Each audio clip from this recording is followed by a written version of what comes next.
Right, there were some terrible scenes in Liverpool and across the UK yesterday. And one of the reasons that we're drawn to sport and entertainment and football in particular is because it's escape. It's an escape. It's escapism, and you can switch your brain off for 90 minutes.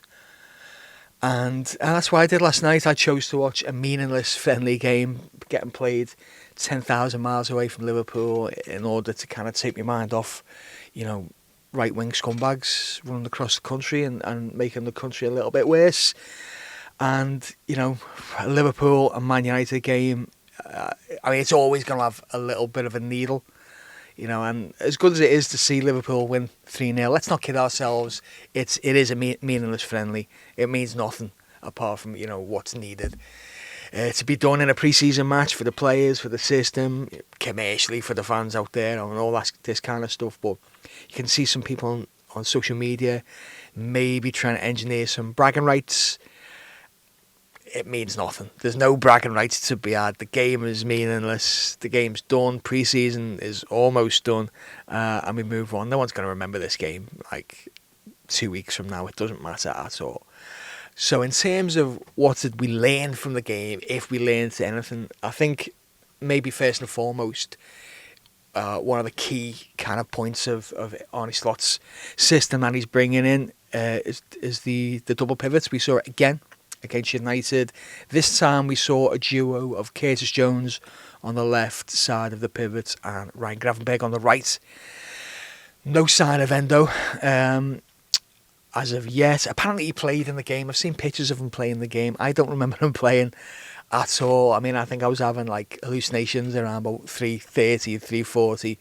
I don't remember being on the pitch, but apparently he did. But he certainly didn't start. And so there's clear differences in what you get from playing Endo and Gravenberch in a system there. Now you can see why Gravenberch might suit that 6 or 6-8 hybrid role there, because he's very good. It's a bit of a cliche with Dutch players, but he's technically good. He can receive the ball in tight spaces, receive the ball in the half turn, transition the ball very well. And I think from what we can see so far of Slot's football, it's all about fluidity, lots of passing, lots of moving the ball with purpose, lots of short passing, lots of aggressive front foot kind of playing. And that is what you could get with Ryan Gravenberch. And I thought, although he was rusty at times, I thought we saw little glimpses of why he might be good in that system, maybe with the right partner. Maybe it does need a little bit of a balance, a little bit of a mix between the two players in the pivot there. So he is obviously he's very different from Endo. Endo's more of a specialist number 6, not as technically good. Maybe he's not as good as playing, one-touch football, not as good as releasing the ball quickly enough. But yes, that was the main thing, is looking how that double pivot worked. I think Slot's got a number of options there. Ideally, I think we'll see someone come through, maybe a signing coming through for Liverpool there, but it's clear that it's not just a case of grabbing a number 6 and saying, there you go, job done. It's got to be someone who fits in what Arne Slot needs in that position. One of the other talking points, I think, from the game and the Slot era moving forward is what to do with Trent Alexander-Arnold. Obviously, Trent wasn't there last night. Conor Bradley played. And what we saw from Bradley, well, it wasn't a case of up and down the touchline, even though there was elements of that, lots of overlaps with Mo Salah. Some exchanges with Mo Salah, one leading to a goal, obviously. But what we saw in certain times of the game was Conor Bradley moving in field, moving into that kind of deep-lying midfield playmaker position. When he did that, we'd see Harvey Elliott move out wide and keep the width out wide. Happened a number of times throughout the game, but it's obviously, having one eye of what do you do with Trent when he's back in the team. So I think we will see some elements of that inverted fullback role for Trent, but I don't think it's going to be quite what we were seeing under Jurgen Klopp. I think there's going to be a bit of a hybrid of the two, of trying to find the right mix and to do that at the right times. Other talking points, Carvalho, second goal in 2 games, did all right in that, in that kind of position in the final third. I'm not sure whether there's really much for him. Once everyone returns, you got Gakpo and Diaz, Nunes, Jota all can play on the left. I think it would have been interesting to see him play in that 10. As it was, Harvey Elliott had a really, really sharp game as a 10, straight from the off, providing a lot of energy, trying to get things moving for Liverpool. He's getting himself into the good positions on the pitch.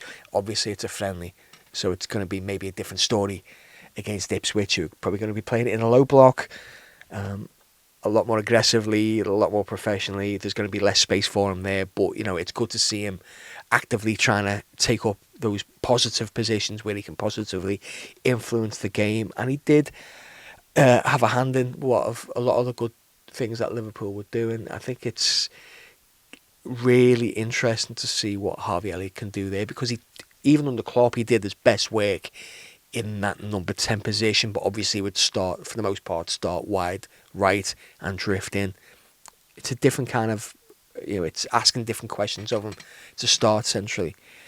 I think he's got what it takes to do a good job there. Probably didn't in previous seasons, but I think what he's learned from going on loan, being in and out the Liverpool team, playing in different positions for Liverpool, getting used to the physicality of the Premier League. He's someone of more diminutive stature, so it's got different requirements on his body physically and what he can do and how he moves his body.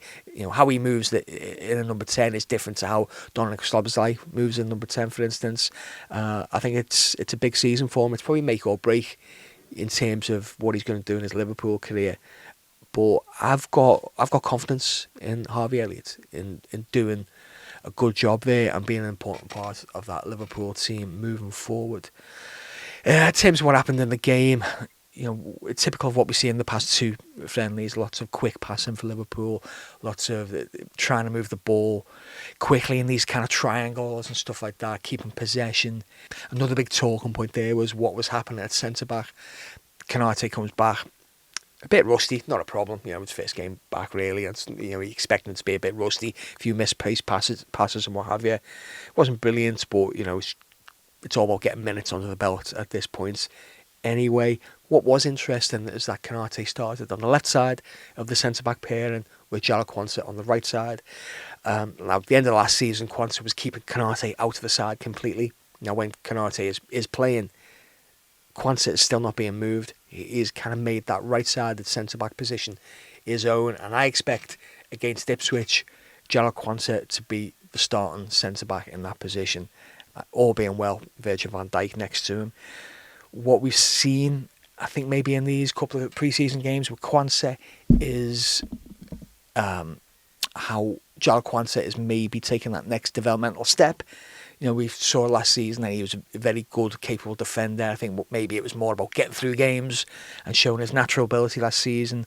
This season, or this pre-season, we're seeing him maybe taking that little bit more responsibility with him being a little bit more aggressive, a little bit more proactive in how he's positioning himself. So he's making a lot of interceptions. We saw that great kind of clearance interception against Arsenal.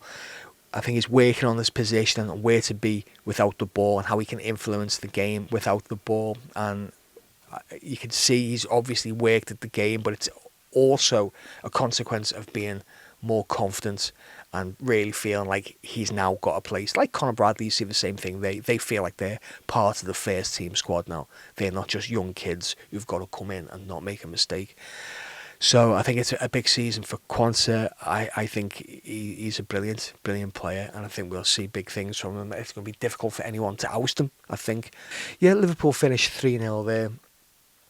It can't do them any harm to have good results and good performances in spells. United had a lot of the ball. United had chances. It was a difficult pitch. I think both teams struggled with the pitch. It was very heavy. I think there was thunderstorms before the match, and you could see that it wasn't ideal. Thankfully, the Liverpool players got through without any injuries, it seemed. So from this point, there's 2 more pre-season games left. Next Sunday, there's obviously the Anfield 12:30 kickoff against Sevilla. And then at some point after that, at some point on the same day, Liverpool have got another friendly against Las Palmas behind closed doors in Kirby. And this is obviously because Arne Slot has got minimal time to work with his full squad. A lot of these players coming back from the Euros and Copa America, so he's only going to have a short time to work with them, and having these two friendlies on the same day gives him options to work with different players and try out a few different things. So I feel he's up against it a little bit in that way of trying to implement this brand of football. I'm not going to call it slot ball, but implement this brand of football. But we can see what is positive about it, how it works in a Premier League situation is obviously going to reveal itself soon. I think it's going to be a lot different playing against Ipswich than it is playing against even Manchester United or Arsenal in a friendly in America. It's a completely different thing. So that being said, we're now under 2 weeks before the Premier League season kicks off. Arne Slot, here we go. Up the Reds.